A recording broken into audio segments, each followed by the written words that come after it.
Bonjour à tous et bienvenue pour cette section à l'initiative de Trader Forex, sponsorisée par Simbank et réalisée par moi-même, Romain de la Crétasse, directeur de l'Institut de la Bourse. Alors, cette semaine, et depuis cette série sur les techniques de trading, nous avons vu des techniques sur les chandeliers, sur les stochastiques et quelques indicateurs.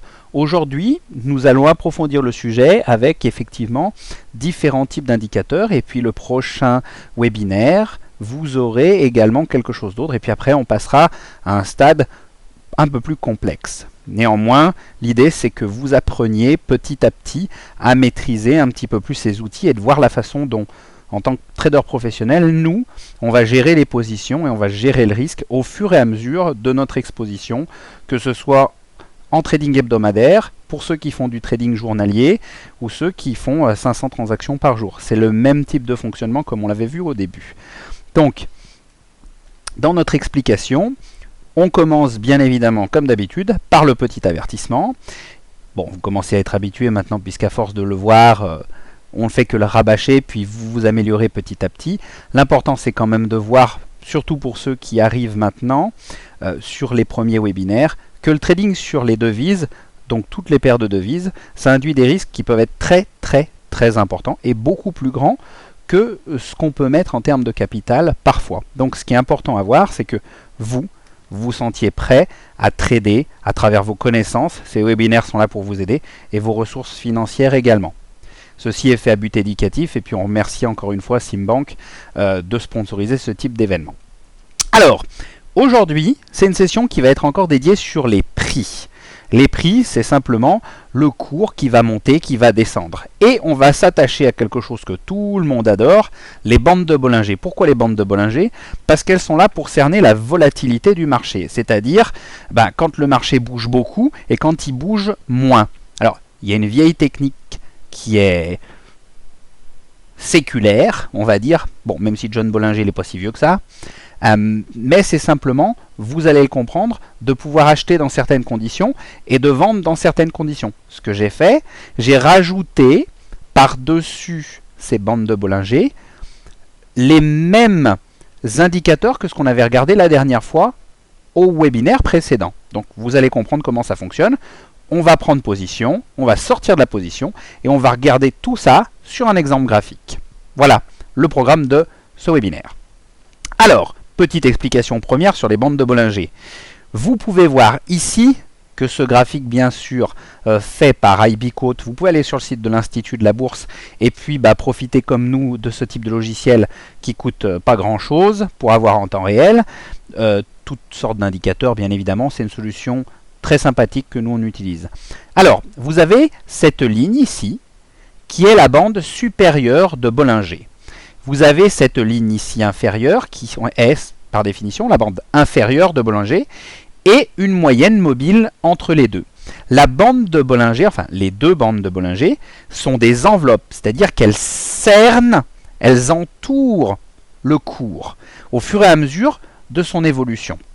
Donc comme elles entourent le cours et puis qu'elles sont partie intégrante de la volatilité, quand ça va beaucoup bouger, vous pouvez voir ici quand ça bouge beaucoup, les bandes sont assez écartées. Si on prend la bande supérieure et la bande inférieure, elles sont beaucoup plus loin.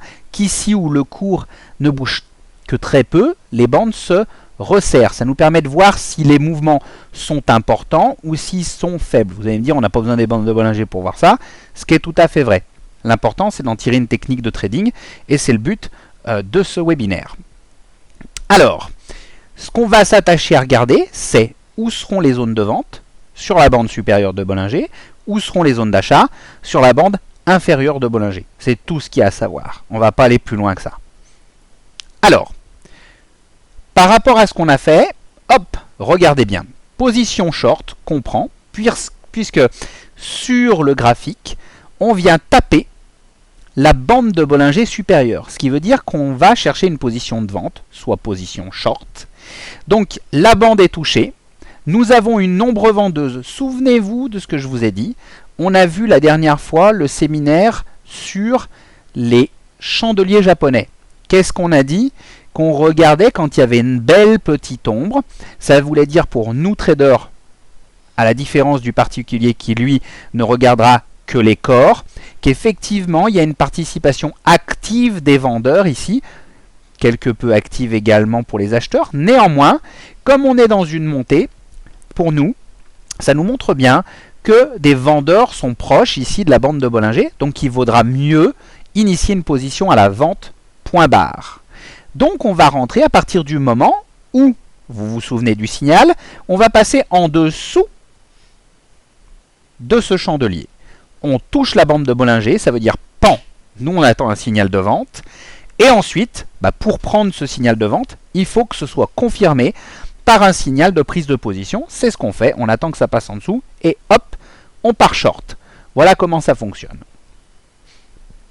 Donc dans cet exemple, on vend à 1,3012, stop 1,3031, risque 100. Oui, on prend toujours notre risque à 100, on verra tout à l'heure le fichier classique. Et montant 52 631, qui découle effectivement du risque divisé par la différence entre l'ordre de stop et l'ordre de vente. Ça nous donne le montant automatiquement. Voilà, le risque étant effectivement, si vous le calculez, de 19 pips. Deuxième position, hop, hop, hop, hop, hop, on avance, tac, qu'est-ce qui se passe? On voit notre prise de position que nous avons pris, toc, hop, on vient toucher la bande de Bollinger inférieure. Donc là, deux solutions. Soit on sort, puisque l'objectif qu'on s'était fixé est atteint, c'est d'aller d'une bande à l'autre. Donc ici, dans l'exemple qu'on a choisi, c'est ce qu'on a fait. Et ensuite, comme on vient taper la bande de Bollinger inférieure, eh bien, on va prendre un signal d'achat à partir du moment où on va avoir une ombre qui est acheteuse et qu'on va passer par-dessus.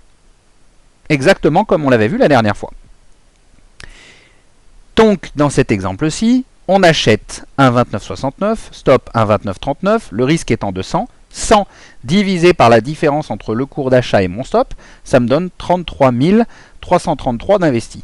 Une petite erreur, vous le remarquez, c'est glissé dans le PowerPoint, puisque ce n'est pas 333 333, c'est bien 33 333. Pour ceux qui n'auraient pas bien suivi. Sur le PDF, vous inquiétez pas, c'est une erreur qui n'apparaîtra pas. Je vous rappelle que vous pouvez télécharger le PDF sur le site Trader Forex directement pour pouvoir revoir cette section de webinaire avec quelque chose qui est écrit.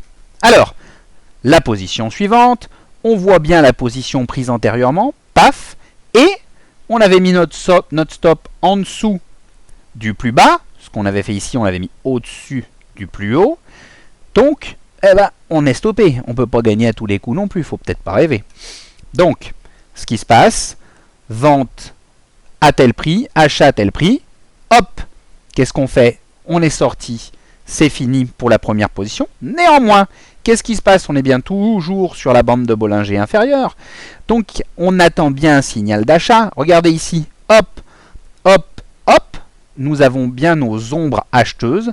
On va donc attendre, hop, ici, de passer par-dessus pour prendre une position qui, elle, sera à l'achat.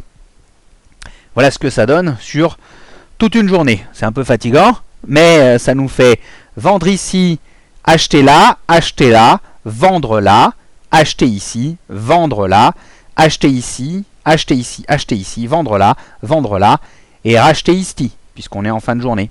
Et donc ce que nous allons voir maintenant, on va voir le détail, comme nous le regardons habituellement, de comment ça s'est passé. Voilà le tableau. Alors le tableau, vous vous souvenez que dans le premier trade, on risque, premièrement, on risque toujours 100. Ça, je devrais peut-être vous le répéter. Et parce qu'on a une gestion des risques, comme tous les traders sur toutes les places de marché devraient le faire, normalement le font.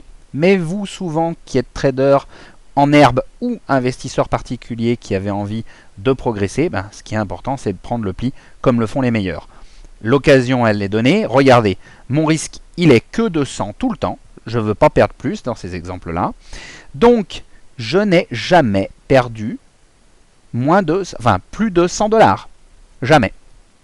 Parce que on a bien fait. Et puis pour ceux qui n'ont pas encore compris ça, allez chercher le webinaire sur le money management. Il vous explique tout comment on fait.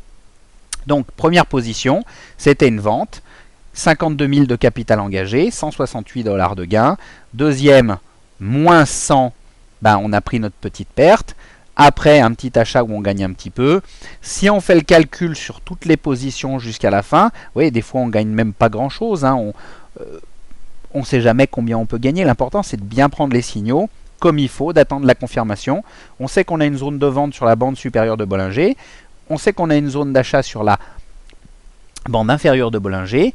On prend, une fois que la confirmation de son nombre est arrivée, alors pour ceux qui n'ont pas bien suivi, vous allez voir le séminaire d'avant sur les chandeliers, et puis après vous revenez, puisqu'on en est dans le cumul des stratégies. Et puis vous voyez sur cet exemple, c'est une journée qui s'est soldée avec 359,86 $ de gain pour 100 $ de risque à chacune des positions. Je vous rappelle que tous ces résultats sont frais inclus, puisqu'automatiquement, quand on prend une position sur les devises, sur les paires de devises, eh bien, nous, on a pris des positions qui sont au-dessus des prix les plus hauts et au-dessous des prix les plus bas, spread inclus, commission incluse. Alors, je vais vous remercier au nom de Trader Forex et puis encore de Simbank qui sponsorise ces webinaires. Et je vous encourage à aller télécharger la plateforme gratuite de Simbank, courtier suisse sur les devises et bien évidemment sur d'autres produits dérivés. Vous faites www.simbank.ch. Je vous remercie de votre attention et je vous dis à très bientôt pour le prochain webinaire qui, lui, sera sur un sujet un petit peu plus avancé, ou, enfin, pas spécialement avancé, différent, disons-nous. Allez, je ne vais pas vous le raconter, vous allez le voir sur le prochain. Il sera mis en ligne de toute façon par Trader Forex, qu'on remercie puisque c'est grâce à lui qu'on fait ce type de webinaire pour vous apprendre à vous comment faut faire sur les marchés financiers. Merci, à très bientôt.